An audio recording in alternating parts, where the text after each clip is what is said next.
Madame, Monsieur, bonsoir et bienvenue dans le 20h de TFM. Dans l'actualité de ce lundi, près de 92 000 enseignants ont repris le chemin de l'école. La rentrée des classes effectives pour le corps enseignant ce matin. Les instituteurs prônent une année scolaire apaisée. À la une également, l'Union du monde rural réclame l'abrogation de la loi portant réforme de l'hydraulique rurale. Les membres de l'Union se sont réunis à Bombay. Les détails dans un instant. Célébration de la journée mondiale de l'habitat, le ministre du Logement pointe les absences de la SNHLM et SICAPESA. Pour régler le problème du logement, Abdoulaye Sow prône une évaluation holistique des politiques mises en place par l'État du Sénégal. Et puis, le chef de la diplomatie ukrainienne à Dakar, l'Ukraine regrette avoir tardé à entrer en coopération régulière avec l'Afrique. Le Sénégal, première étape de la tournée africaine du ministre ukrainien des Affaires étrangères. Plusieurs accords ont été signés entre les deux pays.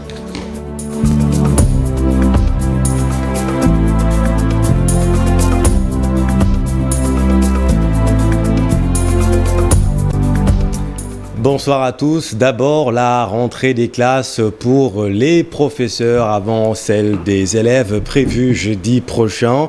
Le corps enseignant a retrouvé le chemin de l'école ce matin. Les quelques 92 000 enseignants prônent une année scolaire apaisée.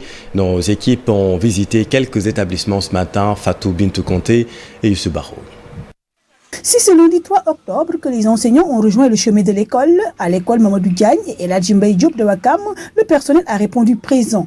Les enseignants sont déjà sur place. Sur les 15 attendus, 11 sont déjà là et les autres sont en cours de route. Et nous sommes fin prêts pour que dès que les élèves viennent, le travail commence. Le personnel est au complet, pratiquement sauf une enseignante qui est en congé de maternité. Mais tous les autres sont là. Ils ont fait le complet. D'ailleurs, dès les premières heures, une assemblée générale d'information a été organisée par les chefs d'établissement. Nous sommes réunis, comme d'habitude, en assemblée générale de rentrée, pour partager les recommandations du ministère de l'Éducation nationale relatives aux dispositions pratiques administratives à prendre. Aussi pour préparer la nouvelle année, mais aussi pour que le jeudi prochain, les élèves puissent commencer les enseignements-apprentissages dès le premier jour de la rentrée. Les enseignants sont prêts, les dispositions pédagogiques et administratives ont été prises, le matériel pédagogique est là, et les supports pédagogiques aussi sont disponibles. Et je viens de faire le dispatching et chaque enseignant maintenant ou enseignante est prête à vraiment faire cours le 6. Le problème toujours, ce sont les élèves. Et les élèves sont retenus des fois par certains parents, par manque de fourniture ou bien par paresse. Mais tous les enseignants sont déjà là. Le peu de moyens que nous avons pour démarrer est là et nous sommes bien prêts pour les accueillir le 6. Ces directeurs d'école souhaitent qu'on ait une année avec zéro perturbation. Vadvinto, et du fait de la forte pluviométrie cette année, certains établissements sont encore impraticables. À Thiès, par exemple, vous le savez, des écoles étaient submergées par les eaux. À l'occasion de cette rentrée, les proviseurs des lycées ont fait appel au service régional de l'hygiène pour une campagne de désinfection et de désinsectisation. L'objectif est de lutter contre les vecteurs avant l'arrivée des élèves jeudi prochain. Voyons tout cela avec Cheikh Anta Diop et Seyla Tir. Bitay Djangatay, c'est ce que veulent les proviseurs des lycées de Thiès. Le proviseur du lycée Amarindak Sek de Thiès a très tôt misé sur le volet sanitaire, les opérations techniques de désinfection et de désinsectisation. Bon, Bitay Djangatay, nous sommes inscrits là-dedans depuis longtemps. Vous savez, quand on sort de l'hivernage avec un établissement qui est excentré, il y a toutes sortes de risques qui peuvent mettre un peu en danger les élèves et tous ceux qui fréquentent l'école. Pour procéder à une activité pareille ne fait que nous rassurer. Ces opérations techniques de désinfection ont été enclenchées par le service de l'hygiène de Thiès pour plusieurs raisons. Nous sommes venus présentement au niveau du lycée Serigne Amadou Ndak Seck dérouler ces séries d'activités. Donc vous savez que l'école a fermé ce cours il y a 3 mois de cela. Donc par endroit aussi, nous avons des écoles qui accueillent des populations qui ont été déplacées à cause de l'inondation. Compte tenu de tous ces facteurs, l'idéal est qu'avant que les élèves ne fréquentent ces classes, qu'en réalité ces classes soient désinsectisées et désinfectées. Donc vraiment pour réduire les risques. Donc c'est lié souvent à l'apparition de germes pathogènes. Les chefs d'établissement scolaire et le chef régional de l'hygiène de Thiès appellent les parents des associations des jeunes à mener des activités de désherbage qui vont renforcer le bon travail du service de l'hygiène de Thiès. Merci cher Anta. Et le directeur de la coalition COSIDEP plaide pour une amélioration du cadre scolaire justement pour Cheikh Mbow. Les écoles doivent être aux normes pour mettre à l'aise élèves et enseignants. Le voici avec notre équipe à Fatick. C'est aussi une question d'équité tout court, parce que quand nous parlons d'éducation, nous devons tous convenir que l'éducation ne doit pas seulement rimer enseignants, tableaux et classes. Il faudrait qu'on se préoccupe plus de l'environnement des apprentissages. Cette préoccupation devrait nous amener à planifier la résolution des gaps, parce que cette question qui est posée nous rappelle évidemment qu'il y a des gaps énormes, des déficits énormes sur plusieurs aspects. Des gaps en enseignants que nous avions évalués à 45 000, et qui fait qu'avec ce gap, il y aura des écoles, des classes qui vont être fermées, ou d'autres qui seront sous-dotées. Nous avons des gaps en table-banc, des écoles qui sont aussi mal dotées, ou des gaps en structure de sécurité, donc en mur de sécurité, des gaps en intrants. Donc nous pensons aujourd'hui qu'il faut adresser ces différents déficits, et ça qui pourrait nous permettre en tout cas d'avoir des écoles qui répondent aux normes, des écoles qui soient suffisamment attrayantes, des écoles qui puissent répondre aux conditions d'amélioration des performances. Et c'est ça évidemment qui reste une demande de la COSIDEP en termes donc de mise aux normes de nos écoles. Ça pour nous c'est un élément essentiel. À noter en revanche la seule fausse note de cette rentrée des enseignants. La grève annoncée des maîtres d'éducation physique et sportive, eux, ont démarré l'année scolaire avec en bandoulière le concept Ubutaï, grève taille, mouvement d'humeur dès le premier jour de l'année scolaire. Les profs d'EPS réclament leur recrutement dans le corps des professeurs de collège d'enseignement moyen général. Tout autre chose à présent, réunie à Bambey, l'Union du monde rural réclame l'abrogation de la loi portant réforme de l'hydraulique rurale. L'Union va remettre un mémorandum aux différents présidents de groupes parlementaires. Un mémo pour dénoncer une privatisation des forages ruraux. On voit tout cela avec Babacar Diouf et Nongunjaï.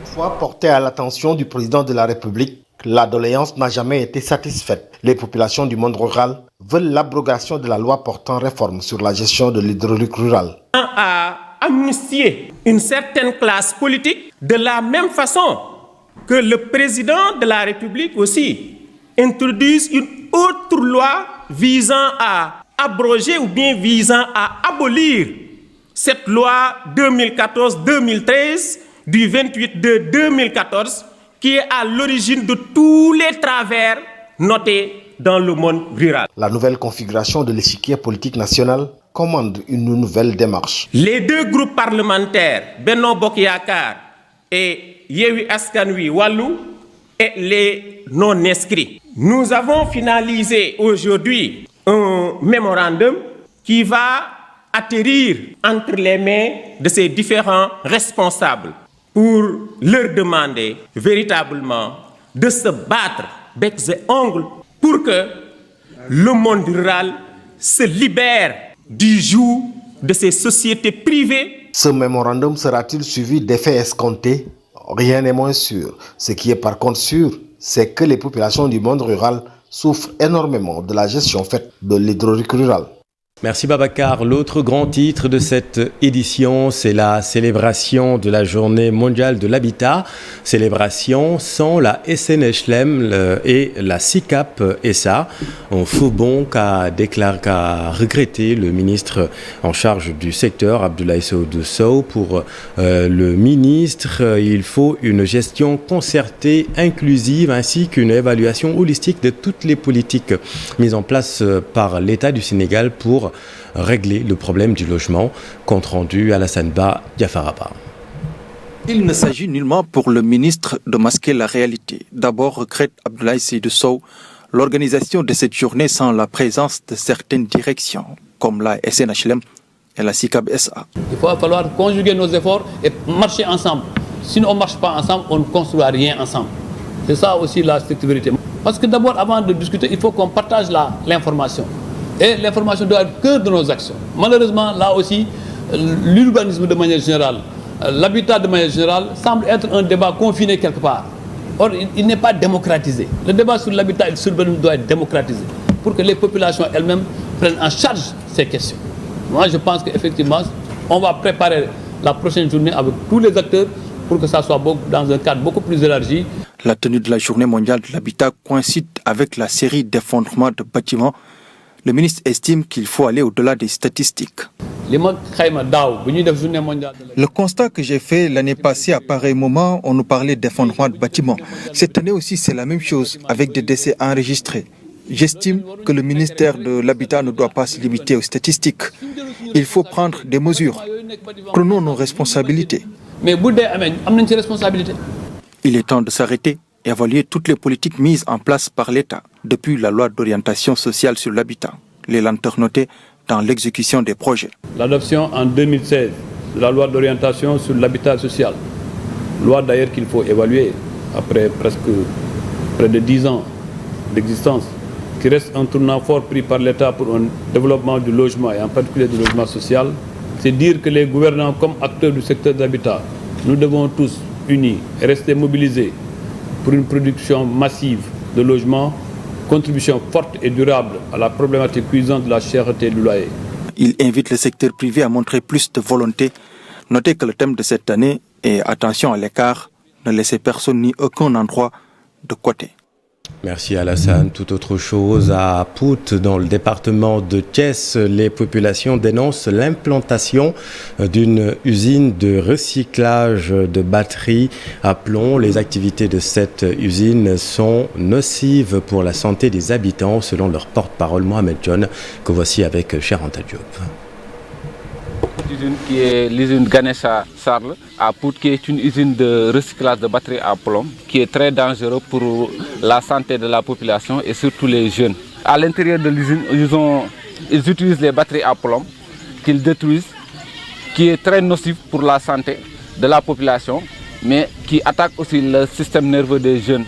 L'endroit où est installée l'usine est à côté d'un lac où on regroupe les eaux de ruissellement. Et cet lac-là est l'endroit préféré où fréquentent les jeunes. Et nous avons noté aussi à travers l'hivernage qui s'est passé que des résidus sortaient de l'usine qu'on déversait directement dans les eaux de ruissellement. Et les agriculteurs qui sont à côté aussi utilisent cette eau de ruissellement-là pour arroser leurs plantes. Et ce qui est dangereux parce que le pollen qu'ils traitent peuvent toujours dans les produits que nous produisons ici. Au niveau administratif, nous avons entamé des poursuites judiciaires contre l'installation de cette usine-là. Pour faire face à cette situation-là, nous demandons à l'État, à tout le monde, surtout à l'autorité, à l'occurrence le ministre de l'Environnement, de faire face à cette situation-là et de prendre une décision pour que cette usine-là s'arrête ses activités tout bonnement, purement et simplement.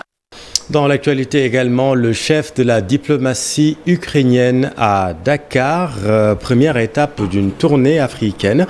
Kiev veut ralentir l'avancée de l'influence russe sur le continent noir. Pour le ministre ukrainien des Affaires étrangères, son pays a tardé à entrer en collaboration régulière en Afrique, une erreur qui sera vite corrigée selon le ministre ukrainien reçu par la chef de la diplomatie sénégalaise Aïssata Tall Sall. Plusieurs accords ont été signés entre les deux pays, compte rendu Aminata Mbaresso. En guerre depuis 7 mois, l'Ukraine pour un renforcement de sa coopération en Afrique. Cette visite du ministre ukrainien des Affaires étrangères, preuve de la volonté des Ukrainiens à davantage renforcer leur partenariat. Nous avons beaucoup regretté que l'Afrique n'avait pas beaucoup reçu d'attention dans notre politique étrangère. Et je pense qu'aujourd'hui, nous devons rectifier cette erreur du passé.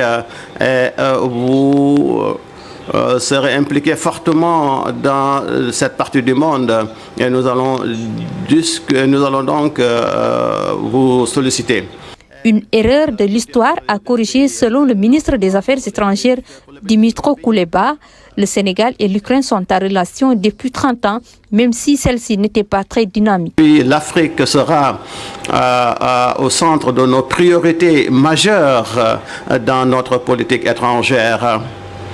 Et nous voulons que l'on devienne des amis plus que nous le sommes déjà, parce que nous sommes déjà des amis. La visite du président sénégalais, en même temps président en exercice de l'Union africaine, un fait qui a marqué. Parce que le président Macky Sall s'est rendu à Sochi en compagnie du président de la Commission de l'Union africaine. Que n'a-t-on pas entendu? Que n'a-t-on pas dit?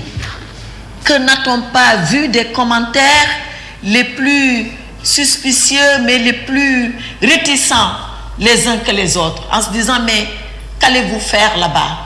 Parce que ce qui s'y passe, c'est peut-être un conflit entre grands. Et vous, la petite Afrique, vous voulez vous dessiner un chemin? Eh bien, nous avons été.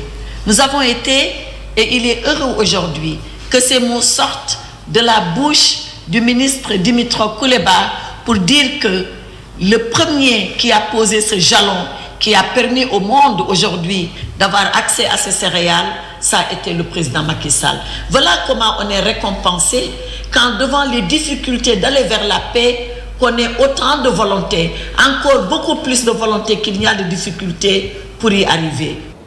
Je suis sûr que l'Ukraine fera de son mieux pour faire en sorte que ces exportations puissent continuer. Aujourd'hui, il y a 830 000 tonnes de graines qui sont déjà exportées de l'Ukraine. Aujourd'hui, l'Ukraine est l'un des pays fournisseurs de céréales en Afrique. Le déclenchement de la guerre a eu des effets négatifs. Un renforcement de la coopération serait un soulagement pour les deux parties. Aminata, et à propos du conflit armé russo-ukrainien, le Sénégal martèle son appel à la désescalade. Après son déplacement en Russie, le chef de l'État Macky Sall, président en exercice de l'UA, se rendra en Ukraine le moment opportun pour réitérer son appel à la paix. Voici à ce propos à Aïssata Talsal. Le Sénégal ne désespère pas. Sa voix sera entendue partout, peut-être même plus que nécessaire, là où elle doit être pour appeler à la paix et pour appeler à la désescalade et à un cessez-le-feu immédiat. C'est ce que le président Macky Sall a demandé aussi bien au président Poutine qu'au président Zelensky, aujourd'hui plus qu'il l'avait fait hier, et il va continuer également dans ce sens. Bien sûr, il a reçu l'invitation du président Zelensky à venir en Ukraine, après que le président Zelensky se soit adressé à toute la communauté internationale et à la communauté africaine, je devais dire, il y a quelques mois. Il y répondra, bien évidemment, par les voies appropriées et au moment opportun. Et puis en bref, cet accident mortel à hauteur de Malem Tchérine dans le département de Malem Hodar, un conducteur de moto Jakarta a trouvé la mort après avoir violemment percuté un camion mal stationné. L'accident est survenu la nuit dernière. Le corps sans vie du conducteur de moto a été acheminé à l'hôpital Thierno Birahim Ndao de Kaffrine. Pour mieux et surtout faciliter le rapatriement des corps des ressortissants sénégalais aux États-Unis et au Canada, la fondation Cheikh Ahmadou Bamba initie le programme Hadiyatou Rahma. Plusieurs actions sociales sont prévues pour faciliter l'acheminement des corps au Sénégal. On est tout cela avec Pape Balagaï et Talassambe. Les conditions de vie des émigrés sénégalais aux États-Unis et au Canada, une préoccupation de la fondation Cheikh Ahmadou Bamba, regroupant 43 daïras en Amérique du Nord. Près de 8 ans d'existence, plusieurs programmes ont été initiés à cet effet pour s'entraider et faciliter le rapatriement des corps en cas de décès des ressortissants. Serigne Baketioun, chargé des questions sociales de la FONCAB, présente le programme Hadiyatou Rahma. Non seulement la collecte se faisait de façon très lente, il fallait appeler des gens qui ne sont pas sur une même place. Et les gens décédés restaient dans les morgues pendant des semaines très longues. Donc nous sommes dit, pourquoi ne pas essayer de nous organiser, de faire des collectes moyennant une contribution annuelle d'un montant très symbolique pour nous mieux préparer si un cas d'essai se présente. Au lieu de faire des collectes, on va puiser sur les fonds que nous avons déjà collectés pour faciliter la campagne. L'État ne nous soutient pas dans ce sens-là. L'État ne nous soutient pas. Plusieurs actions sociales à l'œuvre telles que l'acquisition des cœurs Serigne Touba, dons de médicaments et vulgarisation des œuvres de Serigne Touba Khadim Rassoul. Les membres de la fondation se disent prêts à soutenir tous les projets du Khalife général des Mourides, notamment la question de l'eau. Cette question n'est pas encore à l'ordre du jour à notre niveau. Mais c'est une question que nous serons très contents de discuter et d'essayer d'apporter des éléments de réponse. Tout ce que nous pourrons faire, Inch'Allah, nous le ferons. Accompagné de ses collaborateurs, le président de la fondation Cheikh Ahmadou Bamba a remis un hadia de près de 70 millions de francs CFA au khalife général des Mourides, Serigne Mountakha Mbacké Bassirou. Merci Pabala. Et puis en mode politique, à Nioro, en meeting ce dimanche, les leaders de Nioro de la mouvance présidentielle prônent la promotion du mérite. Selon Ali Mané, le responsable politique, les postes de nomination doivent revenir à ceux qui travaillent pour l'intérêt de Nioro. Le voici avec Ousmane Dem et Faligaï. Vous avez écouté l'ensemble des intervenants, surtout les maires, qui ont lancé un appel solennel au président de la République de dire que nous avons d'autres cadres. Donc, Nioro dit merci au président de la République.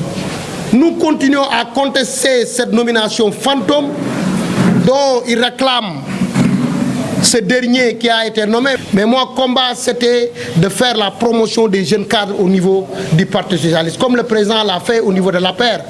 Comme le président Moustapha Niasse l'a fait avec le changement du ministre Alioune Sarr, qui a fait un travail extraordinaire, qui a été remplacé par Pape Sagna Mbaye. Tout c'est pour dire ce pays, c'est un pays d'avenir. Ce pays est constitué plus de 60% de jeunes. Il faut des supports qui peuvent parler avec la jeunesse. Des vieillards moribonds, plus de 75 ans, on les a besoin comme conseillers.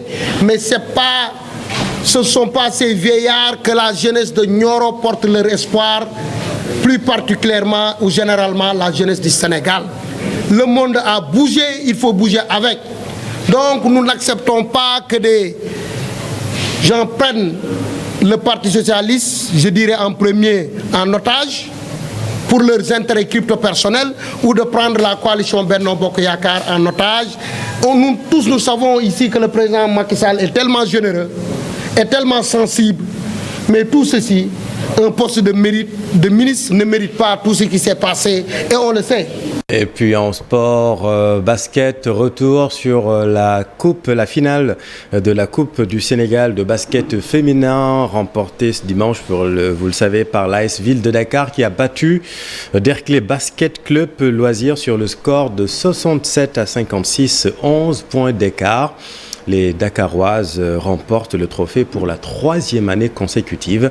Pape Farning. Elles ont dominé la rencontre du début à la fin. Les filles de l'AS Ville de Dakar étaient supérieures à celles de Debalok. L'inexpérience des protégés de Libas Faye a beaucoup pesé sur cette finale. Nous avons un effectif donc assez réduit. Il y a même des postes clés que nous n'arrivons pas à doubler. C'est-à-dire une équipe, une chose qui joue sur un poste qu'on n'arrive pas à doubler. Même si elle est fatiguée, on ne peut pas trouver quelqu'un d'autre. Donc il faut au moins faire 50 ou 40% ou 30% de ce qu'il faisait. Du coup, on est obligé donc, de faire jouer certains joueurs pratiquement 40 minutes. Okay? Et là, elles sont lessivées. Hein? Elles sont lessivées. Et quand tu es lessivé, quand tu es fatigué, tu perds ton adresse, tu perds ta lucidité, tu n'as plus de force à défendre. Un doublé pour la 3e fois de suite. L'AS Ville de Dakar confirme sa suprématie chez les dames. Je pense qu'on a travaillé très dur cette année, ces années passées. On a travaillé très dur en équipe pour arriver à jouer les grands rôles au niveau du basket. Donc ça va, alhamdulillah, que 3 années successives, on gagne le championnat et la Coupe du Sénégal. Une finale marquée par les 22 points de Kounandao, meilleure marqueuse de la finale. Très à droite aussi sur les tirs primés, la MVP de la finale a permis à ses coéquipiers de remporter la finale par 67 à 55 devant Debolok. Voilà, c'est la fin de cette édition. Merci infiniment de l'avoir suivi. L'info continue dans Soir d'Info. Dans un instant avec Binta Diallo et son invité ce soir, M. Ahmoud Nebaga. Restez avec nous. Vous êtes au bon endroit. Bonne soirée.